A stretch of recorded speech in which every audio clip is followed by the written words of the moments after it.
ايه اكتر حاجه حضرتك شفتها كمشاكل برضو ريليتد للتغذيه، بس هي مشاكل كسايد افكتس من العلاج الكيموثيرابي؟ ايه اكتر حاجه حضرتك طبعا شفتها؟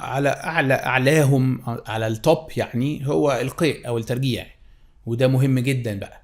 لان احنا زي ما احنا عارفين هو الترجيع بس مش شرط بس غلمان نفس، لان البني ادم لما بيرجع بيفقد بعض المواد المهمه من جسمه، وحضرتك مظبوط. عارفه طبعا. وده اللي حصل قبل كده مع بعض البيشنتس لما كنا مع بعض لو تفتكري. ايوه صح. البوتاسيوم لما يقع والحاجات دي كلها دي فيري امبورتنت. صح مظبوط صح. فبالتالي هنا مش الادويه، وفي طريقه معينه يعني مثلا. وبرضه صلحي لي اللي انا هقوله. هل يعني احنا مثلا لما كنا بنقرا قال لك لما يجي البني ادم يبقى عنده قرفه تبقى ما تديلوش الاكل اللي هو له ريحه نفاذه، حاول تاكله وجبات صغيره كل ساعتين. مظبوط. ما يبقاش سخن قوي، ما يبقاش ساقع قوي، يبقى الاكل دافي. معرفش انت رايك من ناحيه النيوتريشن الكلام ده مظبوط فعلا؟ وهل دي الطريقه الابروتش؟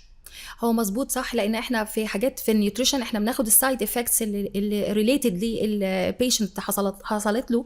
كل واحد مختلف عن التاني، في حد اشتكى من فوميتنج قيء، في حد اشتكى من غثيان، في حد الشهيه قلت، في حد عنده حاسه التذوق راحت، في مشاكل زي كده. كل مشكله عندنا في النيوتريشن وليها حل.